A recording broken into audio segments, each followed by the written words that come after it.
Welcome friends, welcome to our channel My First View. இன்னைக்கு நம்ம ஒரு ஹெல்த்தியான weight loss ரெசிபியோட தாங்க வந்திருக்கோம். என்னன்னு பார்க்குறீங்களா? சோள தோசையோட தாங்க வந்திருக்கோம். இந்த ரெசிபி வீடியோ உங்களுக்கு பிடிச்சிருந்தா லைக் பண்ணுங்க, மறக்காம சப்ஸ்கிரைப் பண்ணுங்க ஃப்ரெண்ட்ஸ். நம்ம வீடியோவை புதுசாக இப்போ தான் பார்க்குறீங்கன்னா பெல் ஐக்கானோட ஆளுங்கிற ஆப்ஷனும் கிளிக் பண்ண மறந்துடாதீங்க. அப்போ தான் உங்களுக்கு இது போல் வித்தியாசமான ஹெல்த்தியான ரெசிபிஸ் எல்லாம் டக்குன்னு வந்து உங்களை ரீச் பண்ணுறதுக்கு ஹெல்ப்ஃபுல்லாக இருக்கும். வாங்க இன்னைக்கு இந்த அரிசி அவல் எதுவுமே சேர்க்காம ஒரு ஹெல்த்தியான டிஃபன் ரெசிபி எப்படி பண்ணுறதுன்னு பார்க்கலாம்.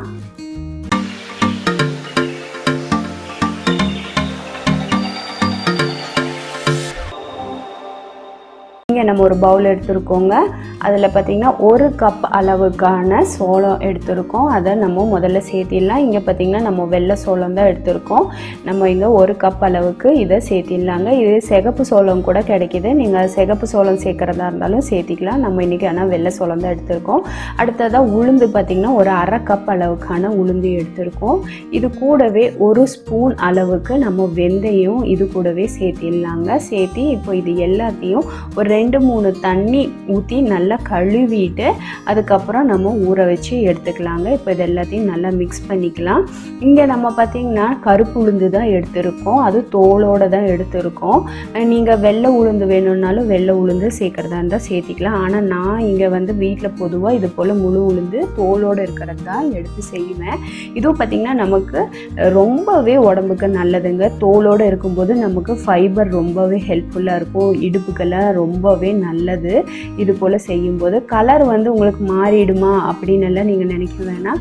நமக்கு வந்து கருப்பாலாம் இருக்காது. மாவு நார்மலாக எப்போ இருக்கிற மாதிரி தான் இருக்கும். சூப்பராகவே இருக்கும். இப்போ நம்ம 2-3 தண்ணி நல்லா களைஞ்சி எடுத்தாச்சு. இப்போ இதுக்கு தேவையான அளவு தண்ணி ஊற்றியாச்சுங்க. இப்போ இது பார்த்திங்கன்னா நமக்கு ஒரு 8 மணி நேரம் போல் ஊறட்டும். இது பார்த்திங்கன்னா நார்மலாக இந்த வெள்ளை உளுந்து முழு உளுந்து போல் டக்குன்னு நல்லா ஊறிடாது. இந்த உளுந்து பார்த்திங்கன்னா குறைஞ்சது ஒரு 6-8 மணி நேரம் விட்டால் தான் இது ஊறுறதுக்கு கரெக்டாக இருக்கும்.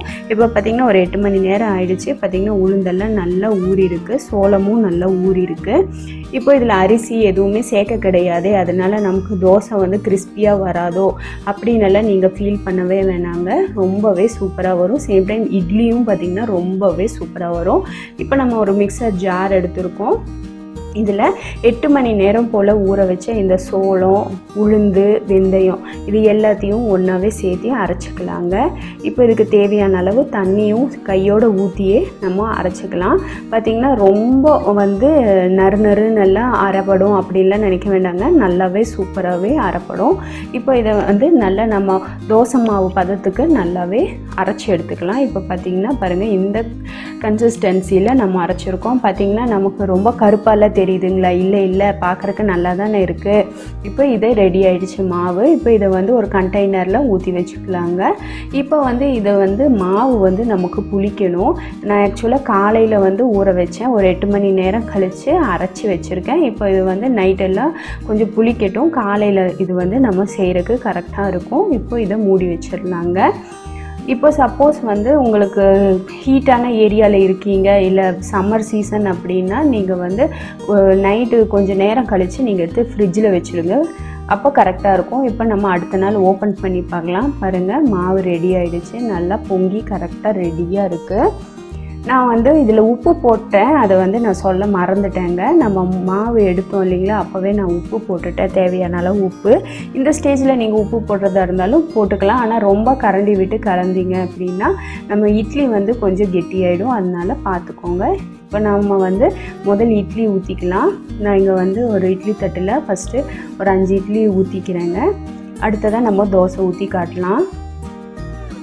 இந்த இட்லியுமே பார்த்திங்கன்னா நம்ம அவிச்சு எடுக்கிறோம் இல்லைங்களா, எடுத்து உடனே வந்து நம்ம சர்வ் பண்ண முடியாது. ஒரு 2-3 நிமிஷம் ரெஸ்டிங் டைம் விட்டுட்டு நம்ம சர்வ் பண்ணோன்னா இட்லி வந்து நல்லா ப்ளஃபியாக சாஃப்டாக இருக்குங்க. இல்லாட்டி கொஞ்சம் ஸ்டிக்கியாக இருக்கிற மாதிரி உங்களுக்கு ஃபீல் ஆகும். இப்போ முதல்ல நம்ம இட்லி ஊற்றியாச்சு.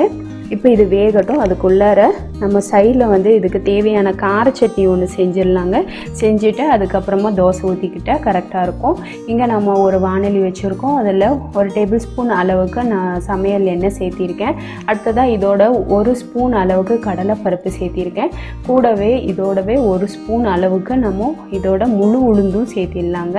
இந்த முழு உளுந்தும் கடலைப்பருப்பு கொஞ்சம் லைட்டாக வறுபடட்டும். நல்லா கொஞ்சம் மணம் வர்ற வரைக்கும் வறுத்து எடுத்துக்கலாம். ரொம்பவும் கருக்க விடாமல் கொஞ்சம் மீடியம் ஸ்லோலியே வச்சு இது போல் வறுத்துக்கலாங்க. நமக்கு இந்த உளுந்தும் கடலைப்பருப்பும் பார்த்திங்கன்னா சட்னிக்கு ஒரு நல்ல கன்சிஸ்டன்சி கொடுக்கும், பின்ன டேஸ்ட்டும் கொடுக்கும். அதனால தான். அடுத்ததாக நம்ம இதோட 2 பல் பூண்டும் காரத்துக்கு தேவையான அளவு வரமிளகாவும் சேர்த்திக்கலாம். நான் இங்கே ஒரு 4 மிளகாய் அளவுக்கு சேர்த்திருக்கேன். எங்கள் வீட்டில் கொஞ்சம் காரம் அதிகமாக சாப்பிடுவாங்க, அதனால நான் கொஞ்சம் காரம் கூடுதலாகவே வச்சுருக்கேன். இல்லை உங்கள் வீட்டில் காரம் எந்த அளவுக்கு சாப்பிடுவீங்களோ அதுக்கு தகுந்தாற் போல் நீங்கள் காரம் வச்சுக்கோங்க. இப்போ இது எல்லாத்தையுமே ஒன்றாவே நல்லா இது போல் வறுத்து கொடுக்கலாம். இது எண்ணெயில் வரமிளகாய் வறுப்படும் போது நல்ல ஒரு டேஸ்ட் கொடுக்கும். அடுத்ததாக நான் இங்கே வெங்காயத்தை கட் பண்ணி சேர்த்திக்கிறேங்க. இந்த டைம் பார்த்திங்கன்னா பெரிய வெங்காயமே சின்ன சைஸில் தான் எனக்கு கிடச்சிது, அதனால் இந்த வெங்காயத்தையும் சேர்த்திருக்கேன். இப்போ இந்த வெங்காயம் கொஞ்சம் டிரான்ஸ்பரண்ட் ஆகிற வரைக்கும் நம்ம வதக்கி கொடுத்துடலாங்க. இந்த வெங்காயம் கொஞ்சம் சீக்கிரமாக வேகிறதுக்காக கொஞ்சமாக உப்பும் இதோடவே சேர்த்திடலாம். எங்கள் வீட்டில் கொஞ்சம் காரம் அதிகம், ஆனால் உப்பு கம்மியாக தான் சேர்த்திக்குவோம். அதனால் உப்பு கொஞ்சம் கம்மியாகவே சேர்த்திக்கிறேன். உங்களுக்கு இந்த உப்பு போதுமானல கமெண்ட் செக்ஷனில் சொல்லாதீங்க. உங்களுக்கு எந்த அளவுக்கு பிடிக்குமோ அந்த அளவுக்கு இதுதான் டைப்பு. நீங்கள் உங்களுக்கு தகுந்தா போல் அட்ஜஸ்ட் பண்ணிக்கோங்க காரம் உப்பெல்லாம். அடுத்ததாக நான் இங்கே ஒரு 2 தக்காளியும் இதோடவே சேர்த்து வதக்கிக்கிறேங்க. இந்த வெங்காயம் டிரான்ஸ்பரண்ட் ஆனதும் இப்போ இதை வந்து ஒரு லிட் போட்டு க்ளோஸ் பண்ணி விட்டோன்னா தக்காளி பார்த்திங்கன்னா கொஞ்சம் சீக்கிரமாகவே சாஃப்ட் ஆகிடும். இல்லாட்டி கொஞ்சம் ஸ்லோ ஃப்ளேமில் வச்சு அப்படியே வதக்கி விட்டோம்னா பார்த்திங்கன்னா இந்த அளவுக்கு சாஃப்டானால் போதும். இதை ஆறுனதும் நம்ம வந்து மிக்சர் ஜாரில் போட்டு ஒரு நல்ல ஒரு பேஸ்ட்டாக அரைச்சி எடுத்துக்கலாம். அதுக்கப்புறமா இதுக்கு மேலே கடுகு உளுத்தம் கருவேப்பிலையில் போட்டு ஒரு தாளிப்பு கொட்டிட்டோன்னா அவ்வளோதாங்க, சூப்பரான ஒரு சட்னி ரெடி ஆகிடுச்சு. இது வந்து இந்த சோள தோசைக்கு இட்லிக்கு ரொம்பவே சூப்பராக இருக்கும். இங்கே பார்த்திங்கன்னா சைடில் இட்லியும் நல்லா வெந்துடுச்சு. இப்போ இது கொஞ்சம் ஒரு ரெஸ்டிங் டைம் விட்டு அதுக்கப்புறம் எடுத்துக்கலாம். இப்போ உடனே எடுத்தோன்னா ஒரு மாதிரி ஸ்டிக்கியாக இருக்கிற மாதிரி இருக்கும்.